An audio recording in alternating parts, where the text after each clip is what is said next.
Wrestling with siblings, what's up? Yeah. Right. Yeah. In the state. Yeah.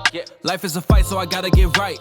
Can't have my back on the ropes. Never. This for my sister and bro. I swear that we'll make it, that's all that we hope. Life is stone cold. Get hit with a sinner, that's all that she wrote. The world that we live in has made me cutthroat. I started rapping about life just to cope. Now I spit fire like Ricky Steamboat. Straight from the bottom, got so much to gain. I had to grind just to build on my name. People call me champ, I'm feeling like Dwayne. I laid it smack down, here comes the pain.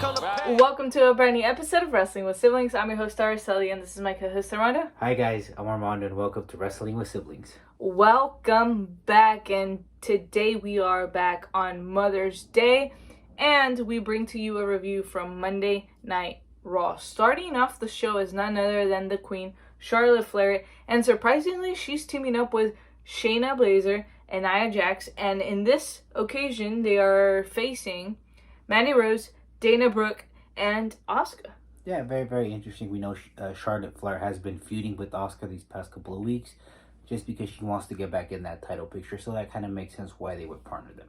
Yes, so right off the bat, Shayna starts off by isolating her opponent, and she starts to target Mandy Rose because they were the first two that started off this match, and I think that was brilliant. Them targeting Mandy Rose and keeping her as isolated as they possibly can was a brilliant idea. And aside from that, I've noticed that Shayna and Nia Jax, they frequently tag each other in. They try to stop each other from being inside of the ring for way too long, and that's great. That's a brilliant strategy. Why? Because the longer they're in that match, the more prone they are to losing. And that's why they are the tag team champions right now, because they have worked so well together. Yeah, they had their differences in the past, but when they work together, they are extremely dangerous. You have the speed and the power. The speed from Shayna Baszler and the power from Nia Jax, which is lethal. And not only that, in this occasion, you had the experience of the Queen. So this was one hell of a tag team. It definitely was, and I think ever since Charlotte Flair came back, which has only been a couple of weeks, I think her target is somewhere else. Yes, it definitely never let sight of the women's championship, but I feel like now she has a different mentality. I think like now she came back and she's like, you know what, I'm going to claim my throne and I'm going to be at the top and continue to be at the top every single time. And she's going to do anything in her power to make sure she stays number one. But not only that, Charlotte Flair is also keeping the entire locker room on check. Same thing with Mandy Rose and Dana Brooke. They knew that once they were going to walk into this match, they would have to go through the Queen. And if you want to make a statement in this division, you pretty much have to go through Charlotte. And that was a huge opportunity for them to prove themselves. And they really did up to a certain point. But again, the experience in this match of the tag team champions, Nia Jax and Shayna Baszler, and the experience that Charlotte Flair has, it was just crucial. Yeah, they were already at the advantage. Right off the bat, they were at the advantage from the very beginning of this match. Mandy Rose and Dana, this is one of the teams that I really learned to like. I think they work very, very well together, and I think there's a lot there. There's a lot of potential, and I think we haven't really seen what Mandy and Dana can really see. And I wouldn't be surprised if at some point they go and become tag team champions. Yeah, I think it's a great tag team. They're just waiting for that opportunity. I think the moment they get the opportunity, whether in a tag match or whatever it is for the titles, they're going to capitalize on it. Why? Because they are a great tag team. Again, they work so well together. And that's a tag team that's just waiting for the opportunity to capitalize. They really haven't had the chance, but I feel that the moment they do, they're going to capitalize because they're on the same page. I 100% agree with you on that one. And I think this is one of the very few teams that we see that can actually adapt to any opponent and any circumstance. They change their style of wrestling depending on who they are wrestling. And that right there is going to make this team successful. And if I were Nia Jax and Shayna, I'd definitely be scared of a team like Dana Brooke and Mandy Rose. They have everything to be successful. They just really haven't gotten that opportunity to execute. But they've been smart. They've been playing the mind games with Nia Jax and Shayna Baszler, and that has helped them out. But again, like I said, if they have that opportunity at the Women's Tag Team Championships, I think they'll be able to capitalize on that. Yes, and Asuka, it's very rare to see Asuka in a tag team scenario. She's mainly focused doing her own thing. Right now, she partnered with them, but you got to give Asuka all the credit in the world.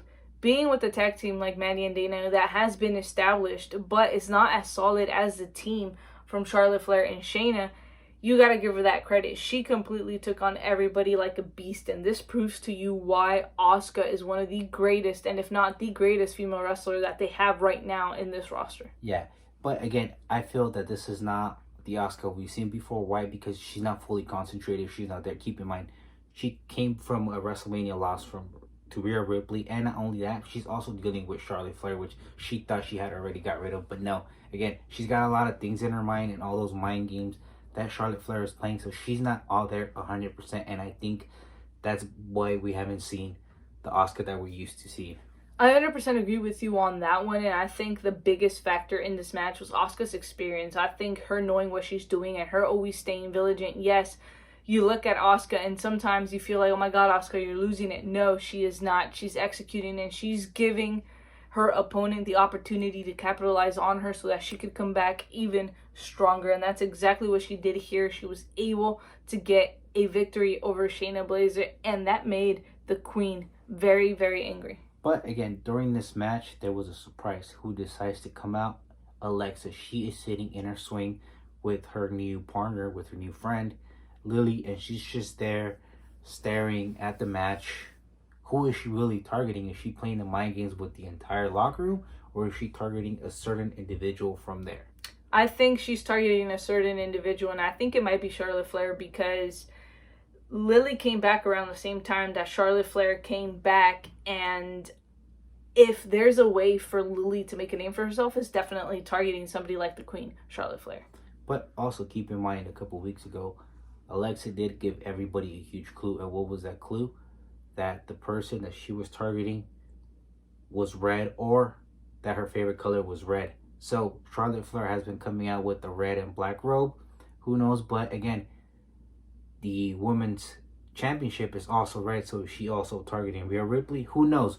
I think it's going to be Rhea Ripley who she's targeting, but she's slowly trying to get the entire locker room like, okay, you know what? Let's not mess with Alexa. Rhea Ripley also wears a lot of red, but keep in mind, there's a lot of women in this locker room that use the color red or in some way reference the color red. I mean, you have Sonya Deville who dresses up in a complete red suit. You have Asuka who uses red in her gear. You have Rhea Ripley. You have Charlotte Flair. You have all these women. So in reality, we don't really know who Lily and Alexa are targeting, but that's something that's going to keep me hooked on Raw to see who she's going to target. Let us know, who do you guys think that Lily is targeting? Let us know on the comments below. Another surprise for this Raw, Jinder Mahal makes his return, and he goes up against none other than Jeff Hardy. Yeah, and what a great way to make a return, that with the legend like Jeff Hardy. And Jinder Mahal, you got to give it up to him. He looked very solid. He looked very great. It looks like he hasn't missed a beat. Yes, and he's been gone, if I'm not mistaken, for over a year now. And seeing him back, I was like, okay, we're going to have to kind of wait and see what he has in store. I was blown away. I've seen him become WWE champion. I think that was in his peak. I think this Jinder Mahal is to be feared. I think this is the peak of Jinder Mahal. Yeah, not only that, he came in with backup. Not only that, but he also has a new attitude. So could we possibly see him in a title run? Possibly, not right now, maybe down in the future, maybe down towards the end of the year, if anything. But we'll see how it goes. Again, he had a problem with injuries back to back, so hopefully he stays healthy, and I think he's going to be one of the biggest assets to Raw. If he continues the way he wrestled tonight against Jeff Hardy, then I think he could potentially be the one to take the United States Championship away from Sheamus. I feel like he has that potential to be able to do that. But again, we don't know what his real intentions are and what he's going for. This new Jinder Mahal is very, very dangerous. Yeah, I think he's pretty much have to work his way up through the ladder again. And I do agree with you. If anybody could take down Sheamus, it could be Jinder Mahal. But we'll see how it ends up playing out. Yes, all right, let's move on to the next match of the night. Personally, this is one of my favorite duels. I don't know about you, but I think Riddle and Randy Orton have absolutely everything going for them, and I think this could become one of the most successful tag teams we've seen in recent times. I agree. At first, I was like, okay, I kind of don't like this, but then you kind of start seeing Riddle's attitude towards Randy Orton, and you're like, okay, there's something there. Randy kind of feels it, so I was like, okay, we'll give it a chance. And hey, so far it's worked out. It's like they say, opposites always attract, and this is the perfect example. They definitely do, and we've said it on the show before. Sometimes you get those odd teams where you're just like, really? You're going to partner that person with that person? That wouldn't go. But then as you see them develop, you're just like, oh my God, this is one of the best teams I've ever seen. And they have all the potential. And especially because they teamed with the New Day to take on AJ, Almas, Riker, and Elias. Yeah, and between all four of those superstars, there is that chemistry. They all liked each other, and they all worked very well. And again, we saw it throughout the entire match. Randy Orton did not get involved in the match as much as we all wanted to. But again, that's the experience. Be like, okay, you know what? I'm going to sit back and wait for the perfect opportunity to capitalize. And what does he do? He's the one that gets the pinfall win. Exactly. Experience is clearly your biggest advantage going into any match. And aside from that, like, he picks and chooses his spots. Yes, he wasn't in the match like Armando said, but he was sitting there analyzing every single thing that happened in that match. And he knew that, oh, you know what? Riddle's got it. Hey, you know what? A New Day's got it. And guess what? There was a point where Xavier Woods was so isolated. He was literally the only man in that ring. Randy Orton didn't seem worried. He didn't seem phased at all. Why? He knew what he was doing. I mean, and even he tagged himself in, went out of the ring, waited for the perfect opportunity, came in, RKO'd Elias, and got the win. Brilliant. It's just as simple as that. He made it look so easy. That was how good Randy Orton is. But I will tell you this, Matt Riddle, you got to pay close attention to Randy Orton, because if there's someone that you don't trust in this business, it is Randy Orton. He's with you for a reason, and I'm pretty sure he's probably going to end up getting back at you. I mean, it's obvious, we could tell. I'm pretty sure the entire WWE universe also knows, but just be careful with Randy Orton, because, like he says, RKO out of nowhere, or he probably has something in his mind. There is a reason why Randy Orton has been known as the Legend Killer and the Viper. Once a Viper, always a Viper. Once the Legend Killer, always a Legend Killer. I 100% agree. You can never really trust Randy Orton. You never know when he's going to strike or what his next plan is. But going into a New Day, I think this team has been so established. I think it's probably one of the greatest tag teams we've seen in modern times. I personally think that it's time for them to split. I think Xavier could do fantastic things on his own, and I also think Kofi Kingston can be way more successful on his own than with the New Day. And I'm not saying by any means that they're holding him back. That's not what I'm saying. But I've seen their potential, and I've seen what Kofi can do, and oh my God, he is a superstar. And we already seen what the New Day is capable of doing in tag team match. I mean, they are the 11-time champions. They've pretty much proven themselves. I think it's time for them to kind of part ways for a couple of years and maybe bring them back, you know, maybe down the road. But again, I also like the team of Elias and Riker. I think partnering them was a great idea too. Kind of odd, but they kind of seem to get along as well too. They kind of have the same attitude and same personality. So they work well with each other. They definitely do. And again, AJ and Omos really, really well together as well. That's another team that you look at and you're like, really, this is the team you guys decided to put together, but it works. And Omos was literally the game changer of this entire match. The moment he came in, he just bulldozed through everybody. He wasn't even trying. He completely cleaned house, and that tells you how dangerous he is and the type of partner that AJ Styles has by his side. I gotta give it to AJ Styles. He made the right choice to picking Omos, right? Because Omos is gonna do the dirty work for him, and what is AJ gonna do? He's gonna come in, pick up the pieces, and get the victory. That's what AJ's job is in this team, and I think it's brilliant, and he picked a great partner. He definitely did, and I don't know. I don't see anybody taking the tag team championships from them right now. I think that's the team to beat, and that's the team to be very, very careful with. Yeah, we haven't really seen Omos in the ring as much, but from what I've seen, the guy's fantastic. He has some major power, and unless you're a major powerhouse, I don't really think you stand a chance against Omos and AJ Styles.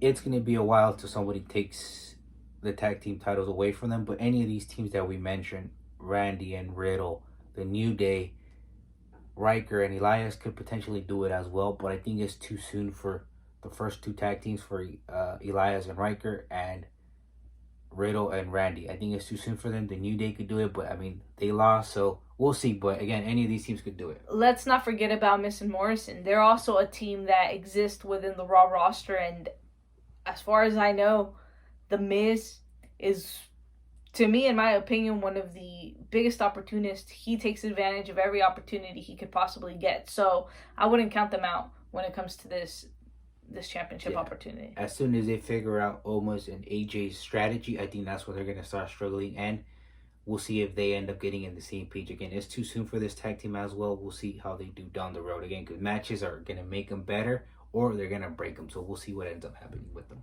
Agreed. All right, let's move on to Sheamus versus Humberto Carillo. This match was very, very good. I think we're seeing a different side of Sheamus, a side we've never really seen before. I think people really thought he had hit his peak. No, this is his peak.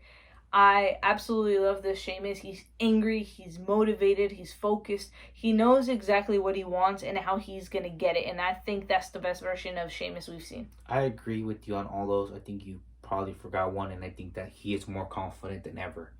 He knows that whoever he faces in the ring, that they're going to be in for a fight. And him changing he didn't kind of change his character, but he kind of did at the same time. He is more of a badass now, and he's there to make a statement. And I mean, this is just his attitude change. It's completely different, and I like the Sheamus. It's going to be tough, but hey, he's there. I think he evolved. I think he really saw, okay, which direction can I go? I've tried this, I've tried that, I've done this. What's going to take me to a Universal Championship? What's going to take me to a WWE Championship? And I think he figured it out, and he was like, you know what? This is who I have to be to get to where I want to be, and that's exactly what he's doing. And he proved it in this match. He didn't give Carrillo a single opportunity to capitalize on him, and the moment Carrillo would capitalize, guess what? He would get shut down by Sheamus. Yeah, he is more focused 100% on what he's doing. He's doing his homework, and not only that, but he's playing a lot of the mind games with his opponents that we've seen. We've seen it with Humberto Carillo. What does he do? He's been attacking him week after week after week before the open challenge. So, I mean, he's playing those mind games. He is a dangerous competitor right now. I wouldn't want to face Sheamus. And speaking of not wanting to face Sheamus, Humberto Carillo, as Armando said, has been getting literally attacked by Sheamus over the last couple of weeks. And in this occasion, he might have potentially been injured. They pretty much fell from the top of, I believe what it was, the turnbuckle, and they ended up landing onto the mat, and that's where they ended up pretty much hurting. It got to the point where the referee had to stop this match. Yeah, and it was a brutal match, on part of Sheamus, because he knew that if he let Humberto Carillo build speed and use the ropes that he used and get his high flying style, he was going to be screwed. So what does he do? He keeps him close to the body. He's aggressive, and again, that's why it's called high risk. Humberto Carillo decided to do a high risk move, and the consequences was that he pretty much got injured. We don't know yet, but again, looks like he got injured because they stopped the match. Yeah, so the Hurricanrana actually happened from the top rope, pretty much, and that's what ended up hurting Humberto Carillo, and that's what it looked like, to the point where the ref ended up starting the match, and it ended up stopping the match, and you could even see where Sheamus, the moment he's told, like, you know what, the match is ending, you won, he kind of just, you can tell he was unhappy, he was unpleased with the way the match ended, but you can also tell that he was like, okay, stuff like this happens. But I can guarantee you this feud isn't over, and we really, really hope that Humberto Carillo is fine. I know he's been gone for quite some time, finally comes back, and to get injured again, that must really take a toll on somebody. Yeah, hopefully it's nothing serious and it's just a bump here and there, and hopefully we get to see him back in the ring as soon as possible, because we would like to see a little bit more of him. Alright, the next match, this was probably one of my favorite tag teams of 2020, I want to say. The Hurt Business, who is now split. We haven't seen them together in a while now. And Cedric Alexander versus Shelton Benjamin. I think this was a fantastic match. I think what played a huge factor in this match was Shelton Benjamin's experience. Yeah, I definitely agree with you on that. They got to a point where Cedric Alexander had the match won. And we're like, okay, he's going to go for the pin. Nope, he decides to be like, oh, you know, I'm better. Starts taunting everybody and starts being more cockier than he is. And at the end of the day, man, that costs you. One of the things is, if you have the opportunity to go for the pin, go for it, man, because you might end up losing it. That's a perfect example of what happened. Yeah, he wasted too much time trash talking, wasted too much time being cocky and confident. Now, don't get me wrong, being confident and cocky, that's great when it comes to your career. If you can back it up, great. That's amazing. But in this occasion, he got a little too carried away, and I think he underestimated Shelton Benjamin. I don't really think he was ready for what Shelton Benjamin had in store, and Shelton Benjamin proved him wrong, and he beat him clean. Yeah, he's pretty much trying to prove that Shelton Benjamin was the weaker link between them when they were the tag team champions, and he's trying to make that a point. But I mean, I don't know. I think the attitude that Cedric Alexander showed when they were tag team partners could also been a huge factor. So there's lots of things in there. Yes. All right, let's move on to Asuka versus Real Ripley. Right off the bat, Rhea Ripley walks in with an advantage, and I'll tell you why. Asuka had already wrestled a match previously. She pretty much opened up the show. So that gives Rhea Ripley the biggest advantage heading into this match. That just tells you that Asuka's going to try probably 10 times harder than Rhea Ripley to get a win out of this match. Yeah, and not only that, Asuka was going to walk in with the strategy. And what was that? Finish the match quick and be like, you know what? Because the longer this goes, the more it favors Rhea Ripley. Exactly. And speaking of favoring Rhea Ripley and having Asuka have the biggest disadvantage, Charlotte comes out, and of course this causes a distraction. Asuka tries not to get as distracted, but you can see where Rhea Ripley's eyes go. Keep in mind, she faced Charlotte Flair at last year's WrestleMania, and Charlotte beat her. What do you think goes through Rhea Ripley, knowing that Charlotte's going to be a part of this match and that she doesn't even have to be a part of the decision to lose at WrestleMania Backlash? And again, that's part of the mind games that Charlotte Flair is playing, both with Asuka and with Rhea Ripley, knowing like, okay, even though I wasn't originally in the match and I got added into the match, I'm still here. You still have to go through me. So, I mean, that's the mental part of the games that Charlotte Flair is playing with them. Yes, and I feel like Asuka knows. Asuka knows what the game is. She has faced Charlotte Flair many, many times. In some occasions, she's won, but for the most part, Charlotte Flair has her outnumbered. She has both these women outnumbered. That gives Charlotte Flair the biggest advantage going into WrestleMania Backlash, and I would not be surprised if Charlotte Flair walks out women's champion. No, I wouldn't be surprised either if she walks out, like you said, because she has all the advantage. Again, the mental part is a huge part of it. Like I said, that's already an advantage going in. Second is that she doesn't have to pin Rhea Ripley, that she could pin Asuka and she's already champion. And it's a triple threat match, so there's no disqualifications. So that's the other advantage that she has. So Charlotte Flair has a lot to win in this situation. And Rhea Ripley has absolutely everything to lose. Rhea Ripley is going to go into that match completely focused, knowing what the stakes are.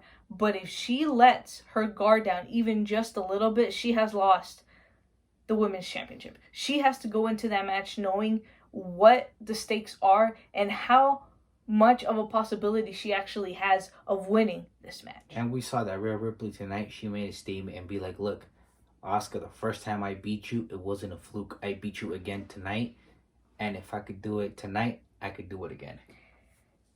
Every single woman in this match is very dangerous. Asuka is a very dangerous competitor when she is fully focused and ready to go. When she is 100%, she is the most dangerous person you could come across.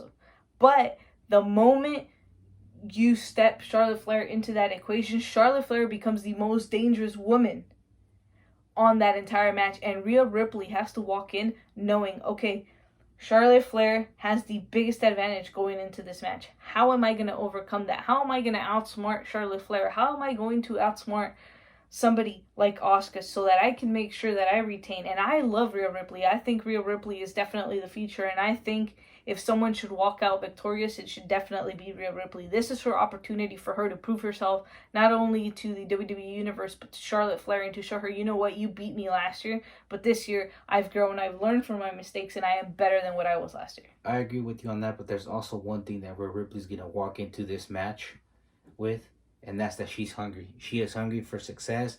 She is hungry to prove that she is the best, and she is going to face probably two of the top women that had to carry this division on Raw.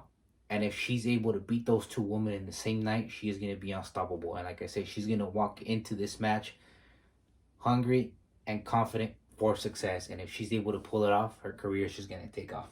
I don't know about you guys. I really have a feeling that Charlotte has a big possibility and could potentially walk out women's champion, but my money's on Rhea Ripley. I think it's Rhea Ripley's time, and I think she's going to find some sort of way to come out victorious in this match. She just needs to do her homework on both of these women, and she'll be successful, and she'll come out victorious. 100% agree.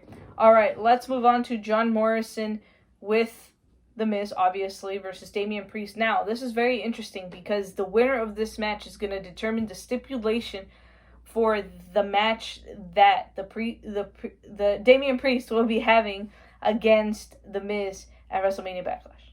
Yeah, and right from the get-go, I mean, John Morrison knows that there's a lot of pressure on him because not only is he fighting for himself, he's also fighting for his friend, The Miz.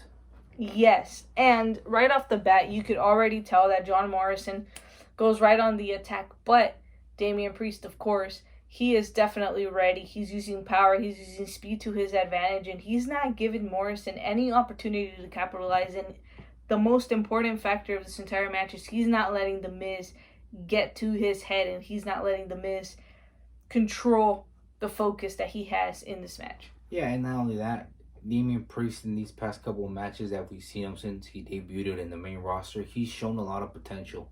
I think he could be the breakout star of this year.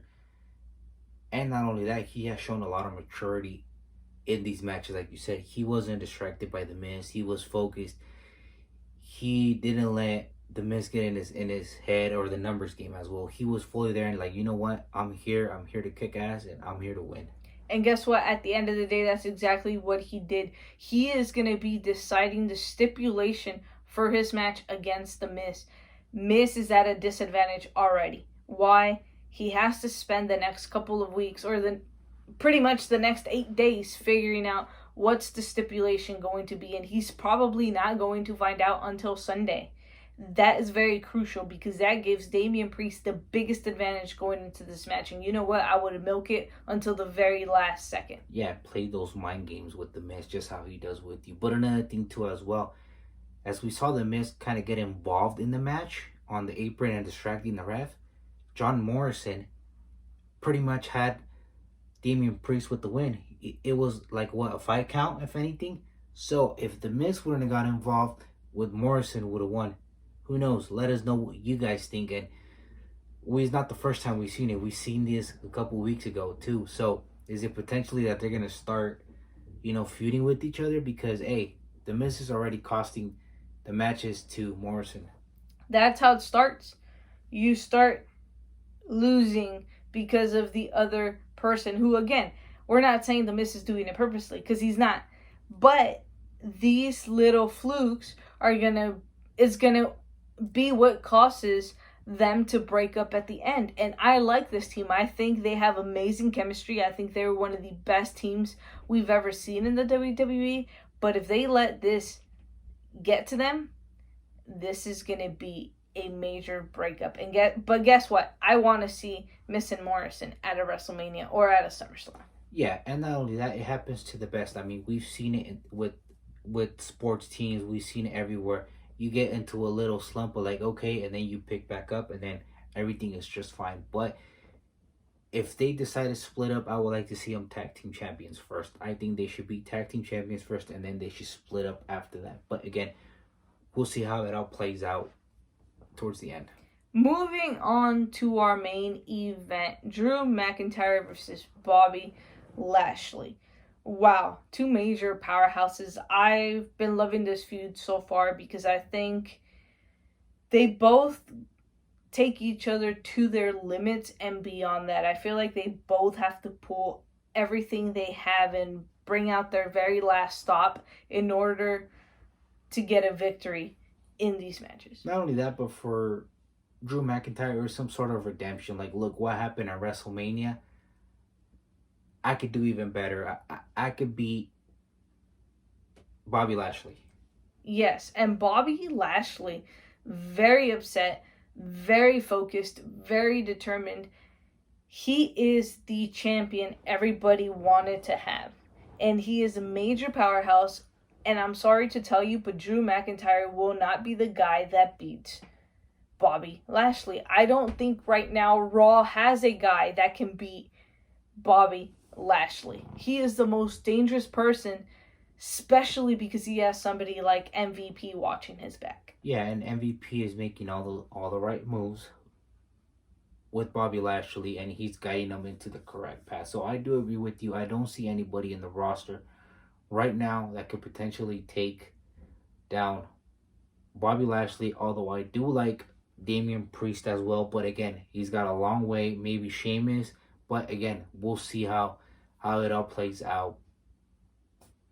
And Drew McIntyre, I think he's been on a slump lately. I really do think so. I think he's the best he's ever been, but I also feel like him losing the WWE Championship has really taken a toll on him because I don't see that fire in Drew McIntyre like I did when he wanted to become WWE Champion the first time. I don't see that in him anymore. I see him, you know what, I want it. It's kind of like this obsession that he has with the WWE Championship, and aside from that, it's an obsession that he has with Bobby Lashley. I think the moment he gains that passion and the moment he knows what he's fighting for, that's the moment he's going to become champion yet again. I think right now, he's not the guy, and I don't think he's ready for that right now. And I think a lot of it had to do with that loss that he had with Bobby Lashley at WrestleMania. I think the moment he defeats Bobby Lashley, his confidence is going to go right back up and he's going to get back on track. Yeah, he's had a little slump, but knowing Drew McIntyre, he would recover from it as well. He's too focused on Braun Strowman and on Bobby Lashley to, to be like, you know what, I need to sit down, recapitalize, refocus, and come up with a strategy in order for me to be successful in this match that he has coming up. Yes, and Braun Strowman, he completely just bulldozed through everybody. He knocked out everybody. He made sure he proved his point, and he did. And I think that's the guy you should be worried about going into Sunday. He is so determined, and he wants that championship so badly. And this is what I'm saying. Drew McIntyre doesn't have that passion that Braun Strowman has right now for that WWE Championship. Braun Strowman wants it so bad that he might just get it at WrestleMania Backlash. However, I don't want to see Bobby Lashley lose it just yet. Yeah, I don't think it's time for Bobby Lashley to lose it. I think he could go for a long period of time. He's got all the potential. But again, I agree with you. The dangerous man in this match is going to be Braun Strowman. I think that Bobby Lashley and Drew McIntyre are going to have to form an alliance to get rid of Braun Strowman.